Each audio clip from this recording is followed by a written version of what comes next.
Acho que a gente está falando que a Bolsa brasileira está barata há pelo menos uns 2 anos, Sim. né? Desde ali, Tá sempre barata. pelo menos o segundo semestre de 2021 ali, a gente está insistindo nessa narrativa, né? E eu acho que, de fato, continua muito barato. O que acontece com a grande maioria dos investidores é que, se a gente olhar um histórico recente, né, boa parte deles foram ejetados da renda fixa e foram meio que obrigados a aprender a tomar risco. Ou seja, eles foram levados a investir na Bolsa de Valores por um custo de oportunidade que você tinha ali, claro, de não correr risco no momento, né? Colocar o dinheiro na renda fixa, ela estava rendendo muito pouco. Verdade. Então, acho que esse é um primeiro parêntese, né? As pessoas, muitas vezes, elas se frustram com os resultados que elas obtêm na Bolsa, né? Porque a grande maioria não é investidor de longo prazo por convicção. É um investidor de longo prazo por conveniência. Ele não tem o resultado que ele esperava obter em 6 meses, em 1 ano, em 2 anos.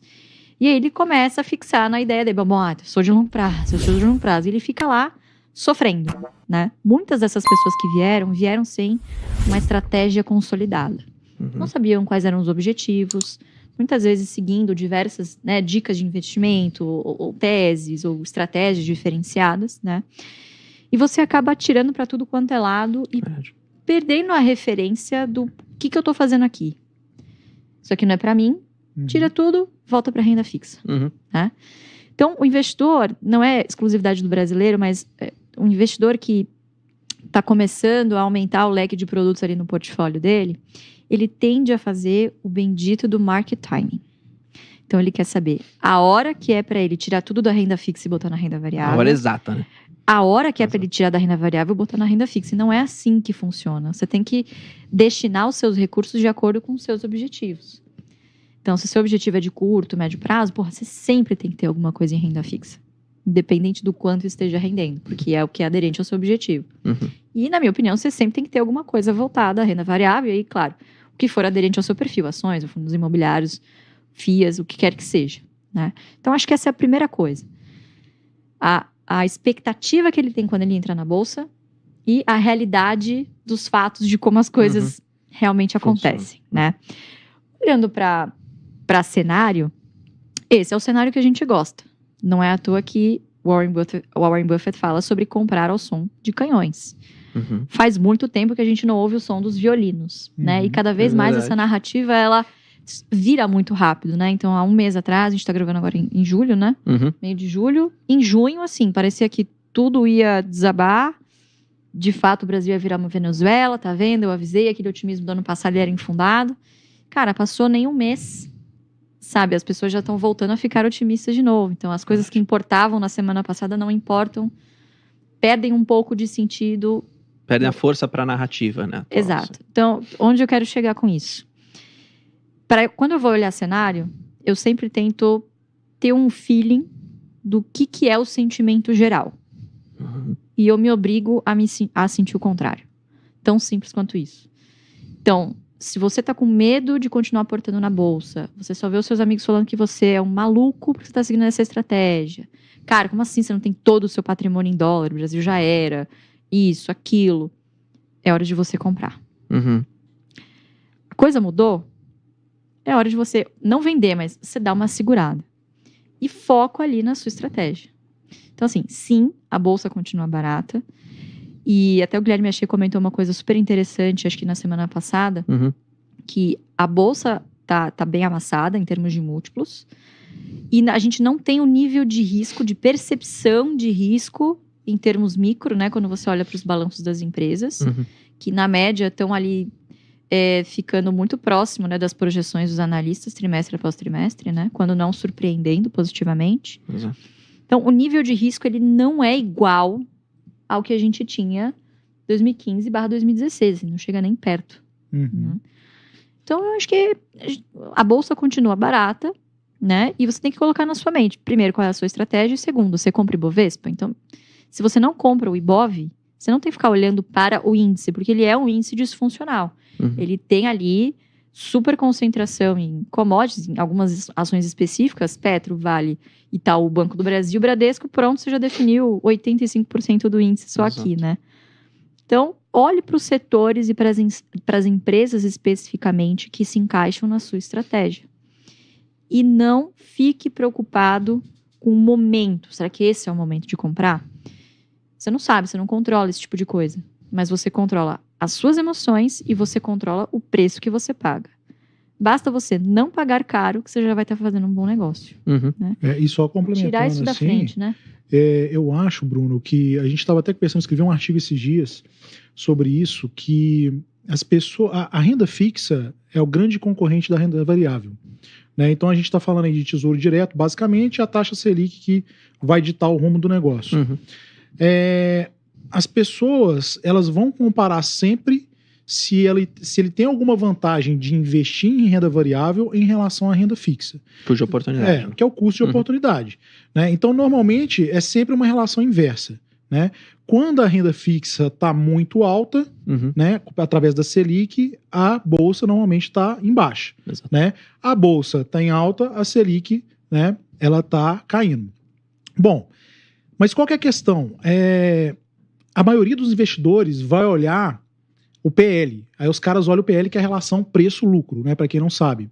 Quando você pega a relação preço-lucro e inverte a razão e vira o lucro dividido pelo preço, você tem o que a gente chama de poder de lucro. Né? Então, qual que é o poder de lucro percentual que o investimento me retorna? Então, quando você faz essa comparação, e para a maioria das pessoas isso fica muito mais didático, porque percentualmente você sempre compara a rentabilidade de um produto com outro, e você faz essa relação, você inverte o PL da Bolsa. O PL da Bolsa hoje ele está muito próximo da Selic ou de um tesouro. Né? Então vamos falar aí de 11%, vamos arredondar aqui mais ou menos 11%, você tem um PL da Bolsa, você tem, sei lá, 11% ou 10% da Bolsa, invertendo essa razão, e o Tesouro, a Selic também está mais ou menos nessa casa. Quando um cara profissional, ele olha lá de fora para investir aqui e fala, por que eu vou colocar dinheiro na Bolsa se eu tenho uma relação que tá parelha ali? Eu preciso de uma margem de segurança maior para que eu possa investir na Bolsa. Então, essa que é a tomada de decisão. Por isso que eu discordo muitas vezes assim, que o índice, igual o Lu falou, o índice está barato. Eu não acho que o índice está barato, né? Mas a gente não olha índice. E aí, se você pega algumas empresas de forma individual e faz essa relação, inverte a relação do PL, aí você vai ver que você tem várias empresas, né, que tem uma margem de segurança que está muito adequado e que você consegue talvez 20%, 30% de retorno em cima de uma renda fixa. Aí começa a fazer sentido. Mas, de novo, aí você é um stock picker. Você é o cara que vai procurar aquela empresa de forma individual, de setores best, a gente tem várias, né? De oportunidade também. Então, assim, mas pra gente, no final do dia, o que importa isso? Não importa nada. Porque a gente não vai ficar entrando em narrativas. A gente tem uma estratégia que ela é temporal e ela vai ser seguida, faça chuva ou faça sol. Porque senão a gente vai começar a cortar todo o rendimento que a gente teve. Né? E a gente sempre está procurando dividendo. O dividendo, o que a gente fala aqui, é o yield, o dividend yield. Né? O yield é o retorno. Mas se a gente pegar na tradução da língua inglesa, o yield também ele significa colheita. Né? E você só consegue colher alguma coisa se você deixa aquilo prosperar, prosseguir. Se você tem uma árvore que está começando a crescer e de repente você vai lá e corta ela, né, acabou, os frutos acabaram. Então, quando você cai nessa narrativa que agora é melhor o dólar, agora é a Selic, agora a bolsa está barata, agora não sei o quê, você não está seguindo uma estratégia. Você vai estar seguindo o que é mais conveniente, igual a Lu falou, é o mais conveniente de acordo com o cenário de mercado. Então, para a gente é importante colher os frutos e deixar as coisas acontecerem, seguindo, fazendo seus aportes regulares, constantes, que depois você vai conseguir colher os frutos. É isso. É um jogo mental, sem dúvida, em que todo o sistema, na verdade, trabalha contra você nesse sentido, né? Você tem ali os pushes, as notícias que saem em tempo real, né? E muitas vezes, boa parte dessas informações são muito mais ruído, na verdade, do que o sinal de alguma coisa, né? Então, eu começaria literalmente do começo. Qual que é a minha dica para essas pessoas? Primeiro de tudo, você tem que ter a sua jornada na renda variável, ela começa invariavelmente, na minha opinião, depois você complementa se você achar que precisa, começa tendo uma reserva de emergência, tá? Por que é isso? Emergência, ela não escolhe CPF, ela não escolhe momento, né? Então, muitas vezes, essas pessoas que vêm eufóricas e colocam tudo que tem, ou recursos que não deveriam estar ali na bolsa, Via de regra, ela geralmente tem que vender no prejuízo, porque vão precisar para uma outra necessidade. Então, a primeira coisa é o seguinte, lembre-se que você não está correndo aqui uma corrida de 100 metros. Isso aqui é uma maratona. Então, o jogo da maratona é o jogo da sobrevivência. Tá? Então, como é que você sobrevive o máximo de tempo possível? Esse é o grande X da questão, porque as pessoas se esquecem, quando elas estão fazendo um planejamento de longo prazo, que o papel, o Excel, o PowerPoint, o que quer que seja, né? O papel, ele aceita tudo. Mas quando você parte para a prática, né, você percebe que ao longo do tempo a vida se sobrepõe e as suas prioridades vão mudando. E aquilo que você estipulou como meta, como objetivo, vai também se alterando, né? Então, eu acho que como regra número 1, para inclusive segurar essa ansiedade você só vai botar grana na bolsa que pertencer à bolsa. É a sua grana do longo prazo. Ponto final. Não interessa se tem alguém te falando que é a oportunidade do século. Essa pessoa ela tem 50% de chance de estar errada. Né? Então, coloque os recursos e faça isso virar um hábito, mês após mês. Eu detesto essa coisa do tipo, pega tudo que você tem e aí você já monta a sua carteira pronta e aí é wishful thinking, você fica rezando e agora é isso, agora é só deixar só o barco correr. Lá, Não é isso, né? Então assim, investir não é preto no branco. Investir envolve várias nuances ao longo do caminho, né? Então eu acho que a primeira coisa é essa, só coloque recursos na bolsa que de fato forem destinados à bolsa. Aí você vai falar, bom, mas é muito pouco. Ótimo. Você vai pegar esse pouco que você tem por mês, você vai abrir o home broker uma vez só, ou duas. Você vai comprar e você vai fechar. O resto do tempo você vai trabalhar, se divertir, sabe? Viver a vida e estudar. Então, você tem que saber que indo para um caminho de stock picking, selecionando as suas próprias ações, não é um jogo que você ganha. É um jogo contínuo. Você passou uma fase, você vai para a próxima. Passou uma fase, você vai para a próxima. Isso não tem fim. É igual você ter uma vida saudável, né? Exato. Quando você vira a chave, amigo, ou você vira a chave. Não tem voltar para os seus hábitos antigos, porque você volta com os seus problemas que você tinha de antigamente. É verdade. Então, uma vez que você escolheu essa trajetória de formar uma carteira, de olhar para o longo prazo, né, automaticamente você tem que ir criando essas barreiras psicológicas para você não ir se frustrando ao longo do caminho, né? Eu acho que isso é o mais importante para começar, é ter reserva de emergência. E assim, as pessoas podem pensar, pô, mas vocês do OGF, vocês não fazem reserva de emergência. Mentira, né, Lu? Todos nós temos reserva de emergência. Apesar da gente ter os dividendos, né, entrando de forma recorrente e sermos independentes financeiramente, mas assim, a gente tem reserva de emergência porque nós somos conservadores, né? A gente tem uma estratégia, apesar de estar em renda variável, extremamente conservadora, porque assim, se tudo der errado, se talvez aquele fluxo não entrasse, todas as empresas pararem de pagar, a gente tem uma reserva de emergência. Isso é fundamental para qualquer pessoa que está investindo em renda variável. E isso que vai te dar tranquilidade. Tem até um caso de um cara que era amigo meu, médico, antes da pandemia, que ele tinha um monte de ação, não tinha reserva de emergência. Eu falei, cara, para tudo, vende o que você tem que dar um passo atrás, porque isso pode te prejudicar e você vai vender no momento que vai ser o pior possível quando acontecer uma crise, né? Ele, não, mas eu sou médico, eu tenho dinheiro, tenho renda garantida e tal, mas eu insisti com ele acabou vendendo e constituiu a reserva de emergência. Passou um pouco, veio a Covid, ele simplesmente ele parou de atender, porque ele era clínico, né? E, cara, ele falou, graças a Deus... Parou de entrar, né? Graças a Deus que eu tive minha reserva de emergência, porque eu fiquei 6 meses parado, sem conseguir atender ninguém, e eu teria que vender minhas ações no pior nível possível, né? Então eu acho que isso é fundamental. Antes disso, se a pessoa está investindo, eu acho que ela tem que parar. A gente já falou com o pessoal no OGF várias vezes, algumas pessoas, eu estou investindo, não tem reserva de emergência. Eu falei assim, então para tudo. Você não tá no momento de investir, não é para você ainda. Você tem que dar um passo antes de começar a investir.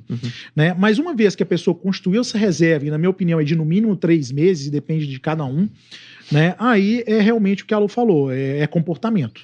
Né? Eu acho que quanto mais longe a pessoa ficar do mercado do dia a dia, melhor vai ser. Porque isso não é o business dela, não é o negócio, não é a profissão. A bolsa Ela não precisa necessariamente acompanhar todo dia, né? não Dia a dia. precisa. A bolsa ela é um instrumento para que ela possa melhorar de vida lá na frente e nunca vai acabar. Uhum. É igual a Lu falou, você não está competindo com ninguém. O seu único rival ali é você mesmo. Né? E quanto mais você olhar no começo, mais ansioso você vai ficar. Eu sei que é difícil pra caramba. Principalmente para quem está começando. Mas quando a pessoa me manda mensagem, fala que está olhando o tempo todo, você entende que é muito um cara que é iniciante. Porque quando a gente tem uma bagagem, uma estrada de mercado, a gente não olha o mercado toda hora. Eu, por exemplo, hoje, se você me perguntar, eu nem sei quanto que tá, eu não olhei nada, não tive nem tempo para olhar mercado. Então, assim, você vai vendo grama crescer, que é o que o Buffett fala, o Munger fala, vai ser um negócio bem tedioso. E é isso. Quando você chegar no tédio, talvez que você entendeu o que é o mercado para valer, sabe? É isso mesmo. Se você fica olhando a grama todo dia, você não vê a diferença. Mas se você abre daqui um mês, pô, caramba, tá diferente. Me policiado bastante em relação a isso, porque quanto mais traquejo, quanto mais histórico você ganha na renda variável, maior é a tendência de você ficar ancorado em preços que você pegou de muita oportunidade no passado. Totalmente. Então eu sempre fico fazendo essa reflexão diária, tá? Isso aqui é diário. Eu olho pro Barsi do meu lado e eu falo, se esse cara não tivesse comprado consistentemente acima do preço médio dele, ele ainda estaria com aquela carteira minúscula da década de 70 e 80. Os preços definitivamente não são mais aqueles. Então, se o seu foco é em quantidade de ações, você precisa ter o tempo a seu favor. E o juro composto, certo? Conforme você vai aumentando o número de ações das empresas que você tem em carteira, mais você vai ganhando musculatura nos seus dividendos, que no final do dia é o que vai ser o seu fluxo de caixa lá, junto com o seu aporte, para você, né, enfim, tendo uma rentabilidade, uma carteira cada vez maior. Então, acho que essa é uma das coisas. Se desvencilhar um pouco de preço médio, que é uma das coisas que eu vejo o pessoal falando, pô, mas eu comprei, e aí agora eu tô 3 meses sem aportar, porque vou bagunçar meu preço médio. Amigo, não interessa nesse início. Continue. Para quem tá começando, ganhar musculatura de dividendo é extremamente importante. Até porque, né, Lu, se a pessoa ficasse preso ao preço médio e sempre querendo comprar abaixo do preço médio, significa que essa empresa não é uma porcaria. É verdade, pode ser também, é uma proxy para É uma hipótese. Assim, empresa boa, ela tem que aumentar de preço. Se o projeto da empresa está caminhando bem, né, você vai ver isso aumentando, porque o Barsi comprou o Banco do Brasil, por exemplo, a centavos, né? Você imagina se ele ficasse esperando o preço médio para voltar a centavos. Não vai comprar nunca. Que, por exemplo, é uma das coisas que a gente vê acontecendo agora com o Banco do Brasil. As pessoas estão ancoradas a preço de 2 anos atrás, quer dizer, ficou ali nos 30, 35 um tempão, ninguém queria. Aí foi para 40, 50, tarará, agora desdobrou. E o pessoal fica, pô, mas eu não vou comprar, eu vou esperar voltar naquele preço. Mas, pô, você não sabe se vai voltar para aquele preço. E se o cara ficar parado, olha quanto dividendo ele perdeu, né, já. Você entende que quando você coloca na balança o custo de oportunidade dos dividendos que você deixou de receber durante este período e você não sabe por quanto tempo você vai ficar sem comprar, se o seu parâmetro for o preço médio, você entende? De novo, o cara tá tentando fazer o quê? O market timing. Então, toda vez que você se deparar com uma situação dessa, respira, olha pro preço teto, que é o máximo que você poderia pagar, e essa vai ser a sua margem de segurança. Se você quiser acrescentar uma margem um pouco mais conservadora, ok, faça isso, né? Mas deixe que o preço teto, o médio ou o projetivo, sejam o seu guia, não o seu preço médio. Faz sentido. Né? Senão você nunca vai aumentar a sua quantidade de ações. Exato. Ou pior, você vai ficar lá com 3 ações de uma, depois você vai para outra, aí sobe, aí você vai para outra. Quando você vai ver, você tem 20, 30 empresas na carteira, um punhadinho de cada, não recebe dividendo e não tem valorização.